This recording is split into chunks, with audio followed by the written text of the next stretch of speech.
Baiklah, selamat pagi Romo dan teman-teman sekalian. Pada kesempatan kali ini saya akan mempresentasikan mengenai kitab Yosua. Nama saya Gregorius Fernandes, saya kelas Retorika A. Kita akan membahas diawali dengan prolog mengenai penulis kitab Yosua, kapan dan di mana dituliskan, lalu situasi jemaat ketika penulisan, lalu tema dan tujuan kitab. Lalu ada isi kitab secara garis besar dan susunannya. Lalu kita akan membahas epilog, kesimpulan dan kesan, dan sumber-sumber yang saya gunakan untuk menyusun presentasi pada kesempatan kali ini. Kita langsung masuk saja pada pengantar. Kitab Yosua termasuk digolongkan ke dalam kitab nabi-nabi terdahulu bersama dengan kitab hakim-hakim, Samuel, Rut, dan raja-raja. Untuk membedakan kitab-kitab itu dengan nabi-nabi kemudian dan ke-12 nabi kecil, di mana nabi-nabi kemudian ini kita kenal Yesaya, Yeremia, Yehezkiel itu, dan 12 nabi kecil yang contohnya adalah Nabi Amos. Itu disebut nabi-nabi terdahulu karena kitab-kitab ini digubah oleh beberapa nabi. Seperti yang saya tahu, kitab Yosua yang digubah oleh Yosua, lalu kitab raja-raja yang digubah oleh Yeremia, lalu ada kitab hakim-hakim dan Samuel yang digubah oleh Samuel. Walaupun kitab-kitab ini lazimnya disebut dengan kitab sejarah, namun pokok utamanya adalah hubungan Israel dan Allahnya Yahweh, yakni mengenai kesetiaan dan terutama ketidaksetiaan Israel pada firman Allah yang disuarakan oleh para nabinya. Kita masuk pada bagian pertama, penulis kitab Yosua. Dalam paragraf awal pengantar kitab-kitab Yosua, hakim-hakim, Rut, Samuel, dan raja-raja, disebutkan bahwa kitab Yosua itu dibuat oleh Yosua sesuai dengan namanya. Namun dalam paragraf selanjutnya diberi penjelasan lanjutan mengenai penulisan kitab Yosua. Dahulu pernah disangka bahwa ditinjau dari segi sastra pun kelima kitab Musa dan kitab-kitab selanjutnya adalah satu kesatuan. Maka dicarilah lanjutan dari dokumen-dokumen atau sumber-sumber yang ditemukan dalam Pentateuk, dan ada ditemukan sumber-sumber yang sama dalam kitab Yosua. Maka berdasarkan hasil penelitian ini, peneliti sempat menyimpulkan bahwa sumber-sumber yang membangun Pentateuk itu juga ada dalam Yosua, sehingga Yosua dianggap sebagai lanjutan dari Pentateuk. Maka muncullah istilah Hestateuk yang adalah gabungan dari kitab Pentateuk plus kitab Yosua. Perlu diketahui bahwa dokumen-dokumen atau sumber-sumber yang ditemukan ini adalah sumber-sumber dokumen yang maksud saya itu disusun berdasarkan suatu tradisi tertentu. Nah, maka dari penelitian itu ditemukan bahwa sumber-sumber yang menyusun kitab Yosua ini bukan cuma satu, lebih dari satu, sehingga sempat menimbulkan perdebatan itu. Maka pendukung Hestateuk terpaksa menerima bahwa kitab Yosua itu mengalami saduran dan penggubahan yang dikerjakan oleh seseorang dan beberapa orang yang dijiwai oleh tradisi ulangan. Nah, itu dia tradisi yang saya sebutkan tadi, dokumen dan tradisi tadi. Tradisi ulangan yang menjiwai penulisan kitab Yosua. Lalu waktu dan tempat penulisan yang saya gabungkan dengan situasi umat. Bisa dilihat ini adalah tabel mengenai tradisi yang disebutkan tadi. Saya jelaskan dulu sebentar mengenai keempat tradisi ini. Yang pertama adalah tradisi Yahwist, adalah tradisi awal yang dicatat semasa Daud dan Salomo. Itu menyebut Allah dengan Y besar, H besar, W besar, dan H besar. Itu cirinya. Lalu ada tradisi Elohis. Tradisi Elohis ini adalah tradisi yang dicatat setelah Perang Saudara tahun 922 sebelum Masehi. Ini adalah tradisi Perang Saudara yang terjadi setelah kematian Salomo. Karena setelah kematian Salomo itu kerajaan terbagi menjadi dua. Ini ada dalam kitab 1 Raja-Raja bab 12. Bisa dilihat. Lalu ada tradisi keimanan. Tradisi keimanan ini adalah tradisi yang diciptakan oleh para tua-tua Israel, para kaum Lewi. Sebelum jatuhnya kerajaan Yehuda ke tangan Babel, di mana fokus pada tradisi ini adalah hidup spiritual dari bangsa Israel sebagai identitas mereka. Mereka, para kaum tua ini, mengumpulkan tradisi-tradisi dan hukum serta tata cara ibadat yang dikhawatirkan menghilang bersama hilangnya bait Allah. Lalu ada tradisi Deuteronomis yang terakhir. Tradisi Deuteronomis ini adalah tradisi gabungan antara tradisi Yahwist dan Elohis, di mana tradisi ini tergabung karena adanya pembuangan, tergabung di pembuangan pada saat pembuangan itu, di mana orang dengan tradisi Yahwist bertemu dengan Elohis, lalu mereka melakukan kegiatan bersosial itu, dan akhirnya tercampur dan melahirkan tradisi baru, yaitu tradisi Deuteronomis yang kita kenal dengan tradisi ulangan seperti itu.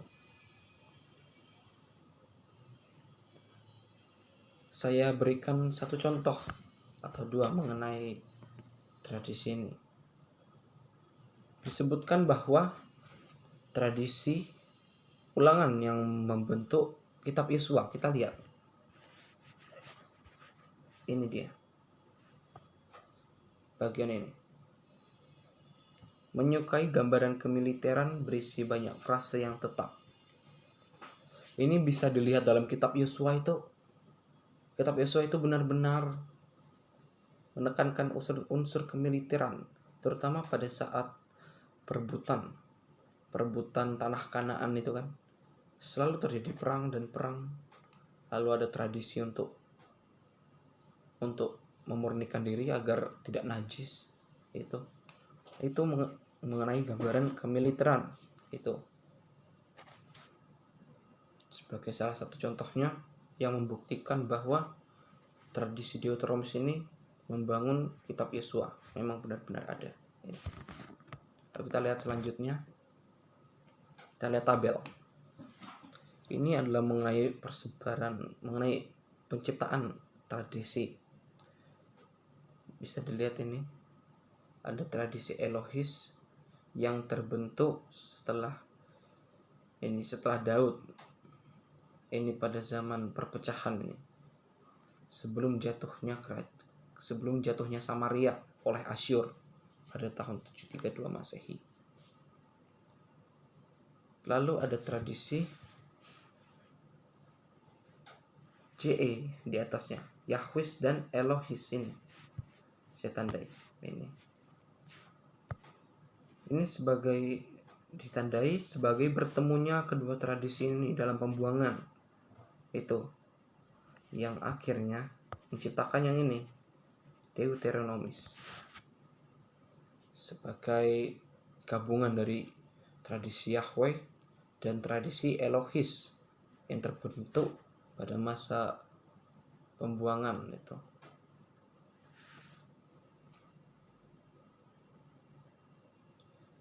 Lalu bisa dilihat panahnya bahwa tradisi ini akhirnya membentuk ini sejarah Deuteronomik. Sebagai contohnya ada ulangan Yosua, terlihat jelas itu. Lalu ada hakim-hakim, Samuel dan raja-raja itu. Maka waktu penulisannya, berdasarkan kesimpulan saya pada data-data yang saya dapatkan ini, saya mendapatkan 3 rentan waktu. Yaitu yang pertama pada zaman perebutan tanah Kanaan. Itu waktu pertama dalam penulisannya. Dan yang kedua adalah ketika bangsa Israel sudah berhasil menempati tanah Kanaan, sudah berhasil menempati tanah terjanji. Dan yang terakhir itu adalah ketika pembuangan penulisannya. Karena yang terutama karena tradisi ulangan itu ada karena pembuangan. Maka yang terutama itu pasti tradisi waktunya itu yang ketika dibuang itu. Dan tempatnya itu ya saya simpulkan berada di antara ketika di Kanaan dan ketika di pembuangan itu. Waktu dan tempatnya. Lalu situasi umatnya. Dari situ bisa diketahui bahwa situasi umat yang saya dapat itu juga ada 3. Yaitu situasi umat waktu perebutan tanah Kanaan, ya situasinya yang belum teratur, masih berusaha berperang itu penuh dengan semangat. Lalu situasi umat yang aman sentosa ketika sudah berhasil menduduki tanah Kanaan, sudah menduduki tanah terjanji. Dan situasi umat yang terakhir ini yang menggenaskan karena situasi umat yang terakhir ini adalah waktu pembuangan, di mana mereka merasa putus asa, merasa bimbang, merasa ditinggalkan oleh Tuhan. Padahal mereka membuat kejahatan dan Tuhan menghukumnya, tetapi mereka menganggap Tuhan meninggalkan mereka. Maka itu situasi umatnya ada 3 tadi. Lalu kita masuk ke isi kitab. Isi kitab ini secara garis besar terdiri dari 3 bagian. Yang pertama itu tanah yang dijanjikan direbut oleh Israel. Ada 12 bab dalam kitab ini, dalam bagian ini. Yang pertama itu berisi mengenai penunjukan Yosua sebagai pengganti Musa. Lalu ada perintah Yosua kepada umat. Lalu ada pengenalan Yeriko. Lalu ada penyeberangan Yordan yang terbagi atas persiapan penyeberangan, batu peringatan, penyelesaian penyeberangan. Itu bagian dari penyeberangan Yordan. Lalu ada perkemahan peribadatan di Gilgal. Lalu ada perebutan bagian tengah tanah terjanji. Lalu ada perebutan Yeriko, kekalahan dan kemenangan di Ai, Mesbah di Gunung Ebal, perjanjian dengan orang-orang Gibeon. Lalu ada perebutan sebelah selatan yang terdiri dari perebutan dekat Gibeon, perebutan di selatan diakhiri. Lalu ada perebutan daerah utara, ringkasan penulisan dan daftar raja-raja yang dikalahkan dalam penaklukan tanah Kanaan ini. Lalu yang kedua, wilayah yang direbut dibagi-bagikan kepada ke-12 suku, terdiri dari 8 bab, dari bab 13 sampai bab 21. Diawali dengan pembagian tanah terjanji, lalu ada pengantar pembagian tanah, lalu ada pembagian tanah barat Yordan, pengantar, lalu ada pengundian untuk suku Yehuda, lalu ada bagian Kaleb. Sebagai info, Kaleb ini adalah salah satu dari 12 pengintai yang pada saat itu dikirim Musa, di mana dia Kaleb bersama dengan Yosua itu percaya bahwa mereka bisa merebut tanah Kanaan dengan bantuan Tuhan setelah mengintai tanah Kanaan itu.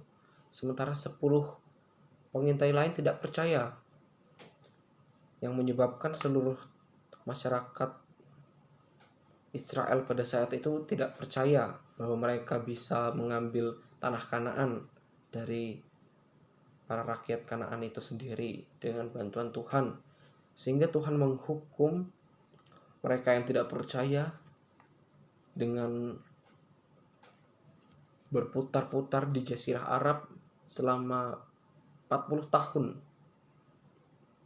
40 tahun lamanya mereka.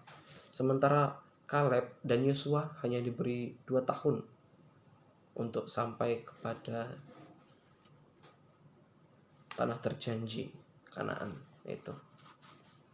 Lalu ada batas-batas Yehuda, lalu ada anugerah kepada Otniel sebagai salah satu panglima perang. Lalu ada kota Yehuda, pengundian untuk suku-suku Yusuf, pengundian di Silo, kota-kota perlindungan, kota-kota Lewi, penutup, berita singkat dan pelepasan suku-suku Timur Yordan, dan tambahan pendirian mezbah besar. Lalu yang ketiga, Yosua menyelesaikan tugasnya dan menyampaikan wejangan-wejangan perpisahan kepada perhimpunan semua suku di Sikem. Hanya terdiri dari 2 bab, itu mungkin 3 bab dimasukkan dengan bab 12. Jadi 12, 22, 23, dan 24. Berisi mengenai pidato perpisahan Yosua, permintaan Yosua yang terakhir, pembaruan perjanjian, kematian Yosua, dan tradisi penguburan. Kesimpulannya adalah bahwa kitab Yosua ini kitab dengan lebih dari 1 pengarang yang dijiwai oleh tradisi ulangan. Kitab ini secara garis besar berisi tentang perebutan tanah terjanji, pembagian tanah kepada ke-12 suku Israel, dan penyelesaian tugas Yosua serta pemakamannya. Kebenaran sejarah dari kitab ini hampir bisa dipercaya kebenarannya karena ada beberapa hal yang dianggap kurang historis, seperti perebutan kota Ai itu, kekalahan dan kemenangan di kota Ai itu dianggap kurang historis, kurang bisa dipercaya. Meskipun demikian, kitab ini ditulis bukan pertama-tama untuk kepentingan sejarah. Sejarah yang diperkenalkan tentu saja sejarah suci sebagai penaklukan atas nama Tuhan. Tetapi hal ini tidak mengurangi nilai karya itu bagi sejarawan. Sedangkan bagi orang beriman, justru sifat itulah yang menjadi nilainya yang tertinggi. Bangsa Israel sudah menemukan tanah Allahnya di padang gurun dalam hukumannya selama 40 tahun. Kini bangsa itu juga menerima tanah yang telah dijanjikannya kepada para leluhur Israel. Lalu pesan saya ini bersifat subjektif, maka maka menurut pendapat saya itu pesan saya ini, saya merasa bahwa kitab ini relevan dengan zaman sekarang. Ketika bangsa Israel berperang dengan musuhnya untuk mendapat tanah terjanji, kita sebagai murid Kristus sedang berperang melawan kelaliman dunia demi dunia yang lebih baik. Terkhusus di situasi seperti ini, kita sedang gencar-gencarnya berperang dengan COVID-19. Berjuta nyawa melayang, sedangkan penelitian belum menunjukkan hasil yang signifikan. Dalam kitab Yosua, pada akhirnya mereka yang kalah dijadikan pesuruh dan hidup berdampingan dengan bangsa Israel. Ini terutama saya soroti pada bagian orang-orang Gibeon yang menipu Yosua, mengatakan mereka dari jauh, lalu membuat perjanjian bahwa Yosua tidak akan menyerang mereka, yang akhirnya Yosua menyesal itu karena tidak meminta saran dari Tuhan, yang akhirnya bangsa Gibeon itu dijadikan pesuruh dan hidup berdampingan dengan bangsa Israel. Apakah akhirnya di perjuangan kita melawan kelaliman dunia, melawan kebusukan dunia itu, khususnya pandemi ini, akan sama dengan Israel itu, dengan Gibeon, akan hidup bersamaan, berdampingan? Sumber, saya menggunakan sumber-sumber ini, yang pertama ini dari blog, lalu yang kedua dan ketiga ini adalah buku e-book Google Buku karena saya tidak punya buku fisiknya. Lalu ada blog juga. Lalu saya menggunakan kitab suci Katolik Deuterokanonika dengan pengantar dan catatan lengkap dan kitab suci biasanya. Baiklah, saya rasa cukup sekian presentasi saya pada saat ini. Saya mohon maaf yang sebesar-besarnya karena saya sadar bahwa saya memiliki banyak kesalahan tutur kata, banyak groginya, kesalahan pelafalannya juga, dan mungkin ada beberapa yang terlewat, salah ucap atau salah informasi mungkin. Saya mohon maaf sebesar-besarnya dan terima kasih atas waktunya, kesempatannya untuk menonton, menikmati hasil presentasi saya. Terima kasih dan Tuhan memberkati kita semua.